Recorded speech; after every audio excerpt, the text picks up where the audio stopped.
नमस्कार दोस्तों, स्वागत है आपका इस वक्त की बड़ी खबर में। नौकरी छीन ली, पूंजी हड़प ली, बीमारी भी नहीं रोक पाए, राहुल गांधी का पीएम मोदी पर हमला। दूसरी बड़ी खबर में बताएंगे, कंप्यूटर बाबा जमकर बरसे, कांग्रेस छोड़कर भाजपा में गए विधायकों को कहा गद्दार, वोट न देने की अपील। तीसरी बड़ी खबर में बताएंगे, शरद पवार की सफाई, मैं राम मंदिर के भूमि पूजन के खिलाफ नहीं, लेकिन कोरोना को लेकर चिंतित। हर एक खबर में आपको ले जाएंगे, लेकिन अगर आप भी भाजपा का विरोध करते हैं तो आप अभी इस वीडियो को लाइक कीजिए, इस चैनल को सब्सक्राइब कीजिए और घंटी बजाएं और कमेंट सेक्शन में लिखें जय हिंद।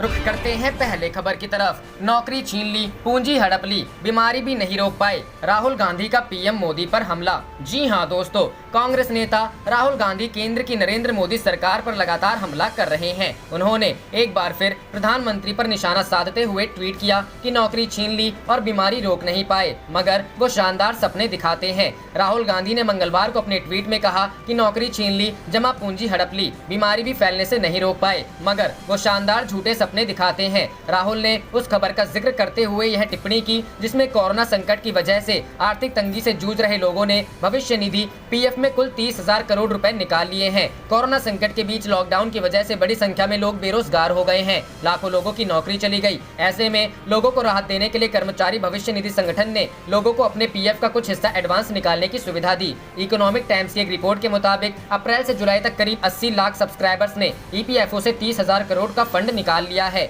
ईपीएफओ करीब 10 लाख करोड़ का फंड मैनेज करता है और इसके सब्सक्राइबर्स की संख्या करीब 6 करोड़ है। इससे पहले आज ही एक और ट्वीट के जरिए भी राहुल ने मोदी सरकार पर निशाना साधा था। रिजर्व बैंक ऑफ इंडिया के पूर्व गवर्नर उर्जित पटेल के बयान को आधार बनाते हुए राहुल गांधी ने ट्वीट किया कि पीएम मोदी ने विलफुल डिफॉल्टर्स को बचाने का काम किया। आरबीआई के पूर्व गवर्नर उर्जित पटेल की हाल ही में एक किताब आई है जिसमें उन्होंने इस बात का जिक्र किया कि मोदी सरकार लोन न चुकाने वालों पर नरमी बरत रही थी और आरबीआई को भी नरमी बरतने का निर्देश दिया गया था। इसी पर केंद्र सरकार को घेरते हुए राहुल गांधी ने लिखा कि वह बैंकिंग सिस्टम को साफ करने में लगे थे, लेकिन उसकी वजह से उनकी नौकरी चली गई। क्योंकि पीएम मोदी लोन नहीं चुकाने वालों पर एक्शन नहीं लेना चाहते थे।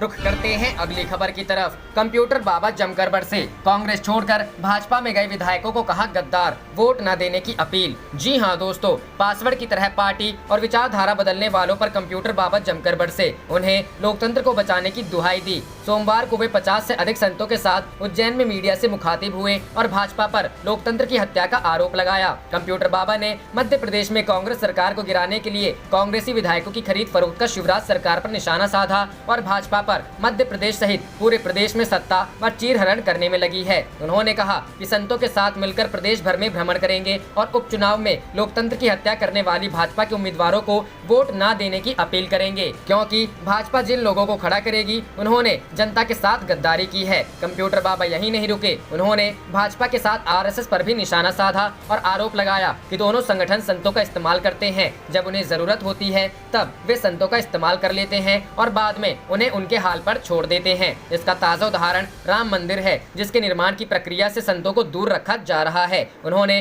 5 अगस्त को अयोध्या में राम मंदिर के भूमि पूजन और शिलान्यास कार्यक्रम पर भी सवाल उठाया और कहा जब चतुर्मास में कोई मांगलिक कार्यक्रम नहीं होगा तो फिर भगवान राम के मंदिर के निर्माण का शिलान्यास कैसे किया जा रहा है। उन्होंने कहा कि एक तरफ धर्म है और दूसरी तरफ अधर्म है, संत धर्म के साथ है। जो दल संविधान तोड़ेगा संत समाज उसका विरोध करेगा। उन्होंने कहा कि भाजपा के कारण देश और प्रदेश में कोरोना फैल रहा है।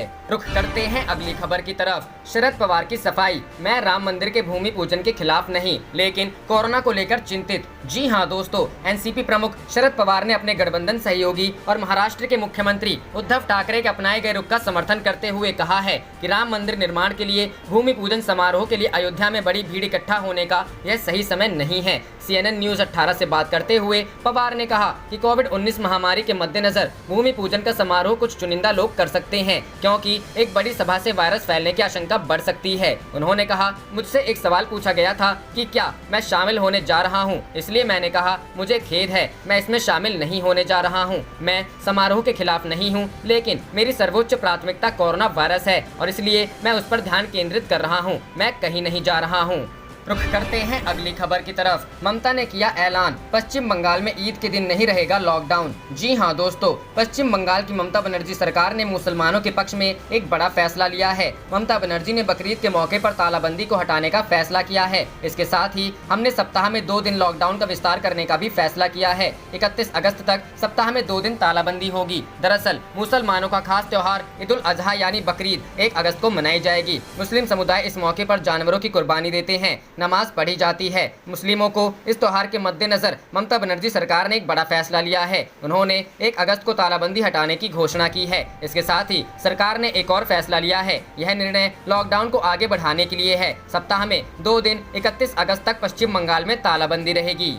रुख करते हैं अगली खबर की तरफ। बिहार में नीतीश के सामने छोटे भाई की भूमिका में रहने को क्यों मजबूर है बीजेपी? जी हां दोस्तों, बिहार विधानसभा चुनाव का बिगुल बज चुका है। प्रधानमंत्री नरेंद्र मोदी से लेकर अमित शाह और बीजेपी अध्यक्ष जेपी नड्डा तक ने साफ कर दिया है कि बिहार में बीजेपी नीतीश कुमार के चेहरे के सहारे चुनावी मैदान में उतरेगी। देश भर में अपने राजनीतिक प्रभाव का विस्तार करने वाली बीजेपी आखिर बिहार में क्यों आत्मनिर्भर नहीं हो पा रही है? बीजेपी की ऐसी मजबूरी है कि वह बिहार में नीतीश कुमार से सामने छोटे भाई की भूमिका में रहने के लिए मजबूर होना पड़ता है। बिहार के वरिष्ठ पत्रकार संजय सिंह कहते हैं कि बिहार में बीजेपी आत्मनिर्भर क्यों नहीं हो पा रही है। इसकी कई वजह है। बिहार में लंबे समय तक प्रयास करने के बावजूद बीजेपी राज्य के पिछड़े वर्ग में खासकर अति पिछड़ा समुदाय के बीच अपनी पकड़ मजबूत नहीं कर पाई है। इसी वजह से वह बिहार में नीतीश कुमार पर आश्रित है। बिहार में खास तौर पर अति पिछड़ा वर्ग के बीच नीतीश कुमार की अच्छी पैठ है और उनकी आबादी भी अधिक है। वह कहते हैं कि बिहार में सामाजिक आंदोलनों की लंबी परंपरा रही है और खासकर लालू प्रसाद यादव के समय में राज्य के पिछड़े और दलितों ने मिलकर कई सामाजिक बंधनों को तोड़ा है, तो वे उस परंपरा को आज भी फॉलो करते हैं। रुख करते हैं अगली खबर की तरफ। पुलिस से खफा भाजपा विधायक ने अपनी ही सरकार को घेरा। पुलिस बिकवा रही शराब, लॉकडाउन में शराब बिक्री की भी आलोचना। जी हां दोस्तों, उत्तर प्रदेश के बलिया में पुलिस की मिलीभगत से अवैध शराब के धंधे को फलने फूलने का आरोप लगाते हुए भारतीय जनता पार्टी विधायक सुरेंद्र सिंह ने योगी सरकार पर हमला बोला है। श्री सिंह ने मुख्यमंत्री योगी आदित्यनाथ को भेजे पत्र में कहा कि उनके विधानसभा क्षेत्र के अंतर्गत रेवती इलाके में पुलिस के संरक्षण में अवैध शराब की बिक्री जोर शोर से जारी है। पुलिस के खिलाफ कार्रवाई की मांग करते हुए भाजपा विधायक ने कहा कि पुलिस का रवैया सरकार के खिलाफ माहौल बनाने की साजिश है। भाजपा विधायक ने योगी सरकार के उस फैसले की भी खुलकर आलोचना की जिसमें शनिवार और रविवार को लॉकडाउन के दौरान शराब की बिक्री को अनुमति दी गई है। उन्होंने कहा सरकार राजस्व संग्रह का कोई अन्य तरीका भी निकाल सकती थी, लेकिन शराब की बिक्री समाज के लिए सही नहीं है। इससे अराजकता को बढ़ावा मिलेगा। उन्होंने इस संबंध में बिहार में शराब पर पूर्ण प्रतिबंध को लेकर मुख्यमंत्री नीतीश कुमार की सराहना की।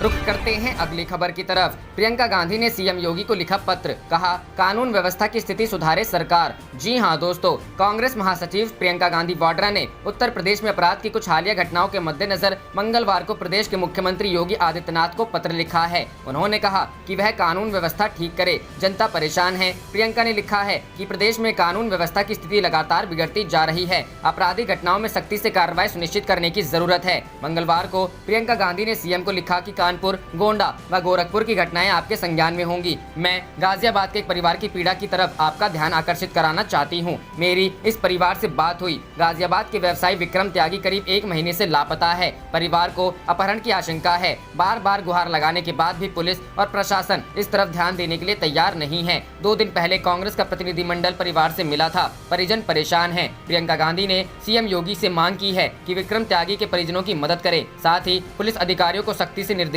करें कि पूरी तरह से उनकी मदद की जाए। उन्होंने कहा कि उत्तर प्रदेश में अपहरण की घटनाएं तेजी से बढ़ रही है, कानून व्यवस्था बिगड़ती जा रही है। इस समय इन मामलों के प्रति पुलिस और प्रशासन की जिम्मेदारी है कि पूरी मुस्तैदी और दक्षता से कार्रवाई करे।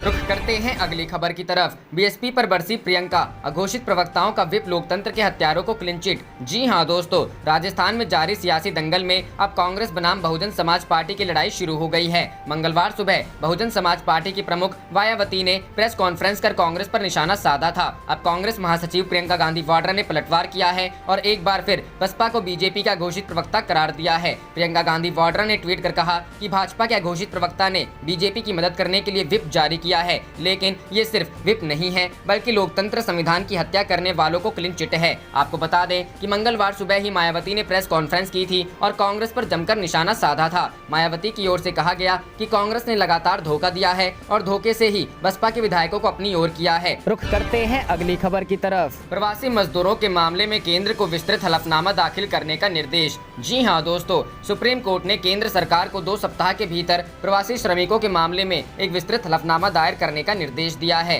न्यायमूर्ति अशोक भूषण की अध्यक्षता वाली पीठ ने कहा कि केंद्र सरकार द्वारा दायर हलफनामा अपर्याप्त है। कोर्ट ने कहा कि केंद्र ने जो हलफनामा दायर किया है उसमें 19 जून को जारी दिशा निर्देशों के बारे में अनुपालन रिपोर्ट दाखिल नहीं की गई है। मीडिया रिपोर्टर्स के अनुसार केंद्र सरकार ने अपने हलफनामे में केवल यह कहा है कि उसने 19 जून को दिशा निर्देशों के अनुसार आदेश जारी किए हैं, लेकिन उन दिशा निर्देशों के अनुपालन के लिए जो किया गया है उसके हलफनामे में कोई उल्लेख नहीं है। पिछले 9 जुलाई को सुप्रीम कोर्ट ने महाराष्ट्र सरकार को यह दावा करने के लिए फटकार लगाई कि उसके हलफनामे में सब कुछ सही था। कोर्ट ने कहा कि महाराष्ट्र सरकार को यह पता लगाना होगा कि प्रवासी मजदूरों की समस्याएं क्या है। कोर्ट ने कहा कि महाराष्ट्र सरकार अगले सप्ताह तक प्रवासी मजदूरों की स्थिति पर एक विस्तृत रिपोर्ट दाखिल करे। सुनवाई के दौरान वरिष्ठ वकील कपिल सिब्बल ने इस बारे में एक राष्ट्रीय नीति की मांग की थी। उन्होंने कहा कि राष्ट्रीय नीति केवल सिद्धांत में है, हम चाहते हैं कि सॉलिसिटर जनरल इसे रिकॉर्ड में ले। कपिल सिब्बल ने कहा था कि कानून के अनुसार राष्ट्रीय नीति बनाने की आवश्यकता है। वरिष्ठ वकील अभिषेक मनु सिंघवी ने कहा था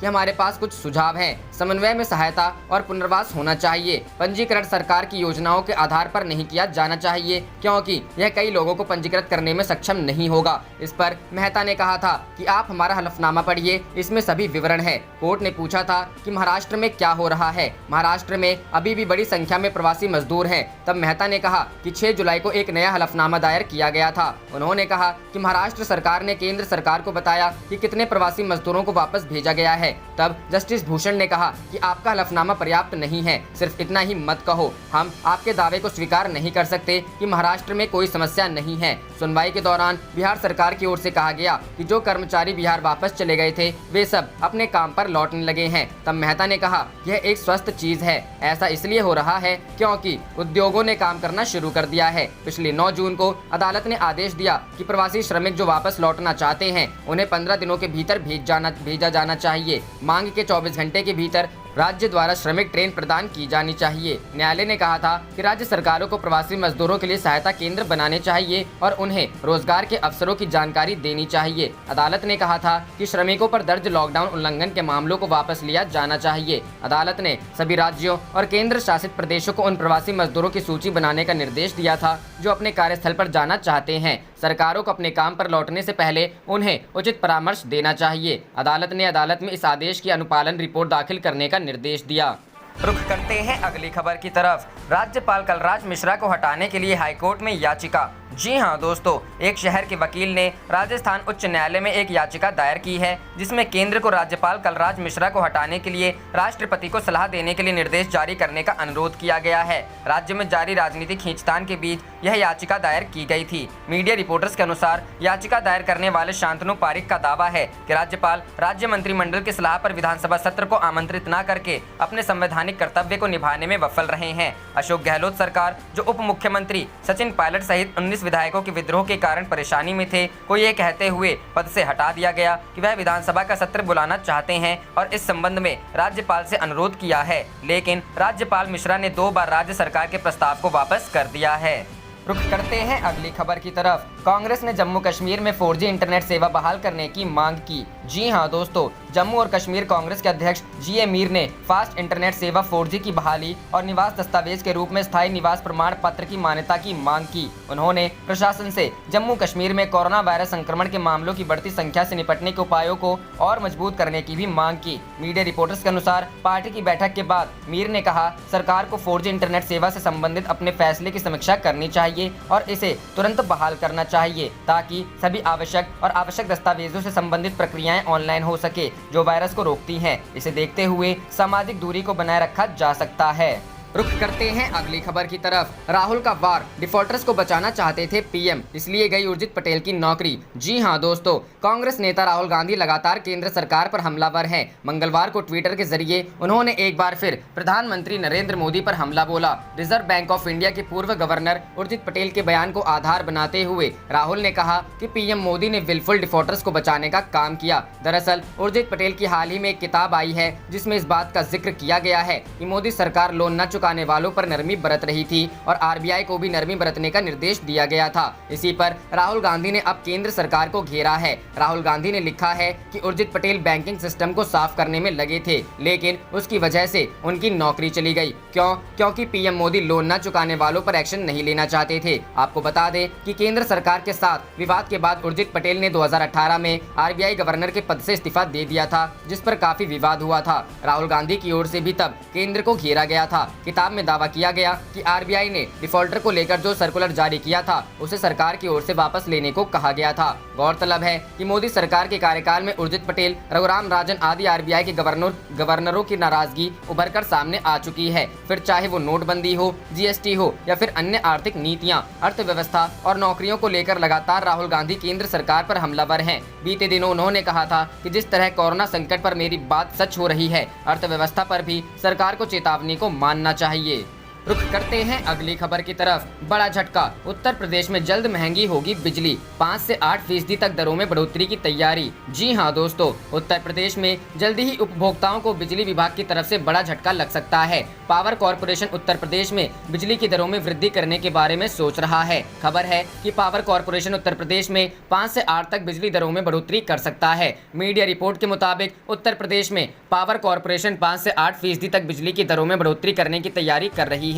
अब इसके बारे में पूरी जानकारी नहीं दी गई है कब तक दामों की बढ़ोतरी की जाएगी, लेकिन उत्तर प्रदेश राज्य विद्युत उपभोक्ता परिषद में इसका विरोध करना शुरू कर दिया है। पावर कॉर्पोरेशन का विरोध करते हुए उपभोक्ता परिषद ने कहा कि एक तरफ कोरोना संकट है तो दूसरी तरफ कंपनियों पर उपभोक्ताओं का बकाया है। ऐसे में 25% बिजली की दरों में कमी की जाए तो ठीक, अगर बिजली कंपनियों के 4500 करोड़ रुपए के गैप को कम कर दिया जाए तो राज्य के अंदर 16% की कमी हो सकती है, लेकिन ऐसे में बढ़ोतरी से उपभोक्ताओं पर बोझ होगा। जानकारी के लिए बता दें कि उत्तर प्रदेश पावर कॉर्पोरेशन ने बीते रविवार को नियामक आयोग से कई कमियों के बारे में जवाब दाखिल कर ARR स्वीकार करना चाहता है। वहीं उत्तर प्रदेश राज्य विद्युत उपभोक्ता परिषद के अध्यक्ष ने जानकारी देते हुए कहा कि अभी तक पावर कॉर्पोरेशन की तरफ से किस तरह से प्लान को भुगतान के सामने उतारना है, इसके बारे में कोई जानकारी साझा नहीं की गई है। बिजली कंपनियां किस कैटेगरी में बिजली की दरों की बढ़ोतरी कर सकती हैं, इसके बारे में अभी तक कोई जानकारी नहीं दी गई है। ऐसे में बिजली कंपनियां का गैप पूरा करने के लिए आयोग को ही खुद फैसला लेना होगा।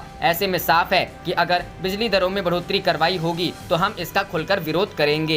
रुख करते हैं अगली खबर की तरफ। महागठबंधन में शामिल होंगे वाम दल, तेजस्वी के नेतृत्व को ले बन रहा माहौल। जी हां दोस्तों, आगामी विधानसभा चुनाव को लेकर महागठबंधन के घटक दल बड़ी सावधानी से विवाद के मुद्दों को सुलझा रहे हैं। वाम दलों को जोड़कर विपक्ष के वोटों के बिखराव को रोकने का उपाय कर लिया गया है। आरजेडी, कांग्रेस और आरएलएसपी अपने हिस्से की सीटों में थोड़ी थोड़ी कटौती कर वाम दलों को लेकर उन्हें साथ लाने पर राजी हो गए हैं। जहां तक महागठबंधन के नेतृत्व व मुख्यमंत्री चेहरे की बात है, भारतीय कम्युनिस्ट पार्टी ने कह दिया है कि विपक्ष के इस गठबंधन के नेतृत्व के लिए तेजस्वी यादव स्वाभाविक दावेदार हैं। भारतीय कम्युनिस्ट पार्टी एवं मार्क्सवादी कम्युनिस्ट पार्टी को पहले भी कभी लालू प्रसाद यादव या तेजस्वी यादव के नेतृत्व पर ऐतराज नहीं रहा है। जीतन राम मांझी का छोड़ महागठबंधन के अन्य घटक दल पहले ही स्पष्ट कर चुके हैं कि उन्हें आरजेडी के नेतृत्व से इनकार नहीं है। बहरहाल यह तय हो गया है कि महागठबंधन में वाम दलों को जीतने लायक सीटें देकर जोड़ लिया जाए। सीपीआई नेतृत्व से 2 दौर की बातचीत हो गई है। सीपीआई एमएल के साथ आरजेडी के प्रदेश अध्यक्ष जगदानंद की बात का एक और दौर खत्म हो गया है।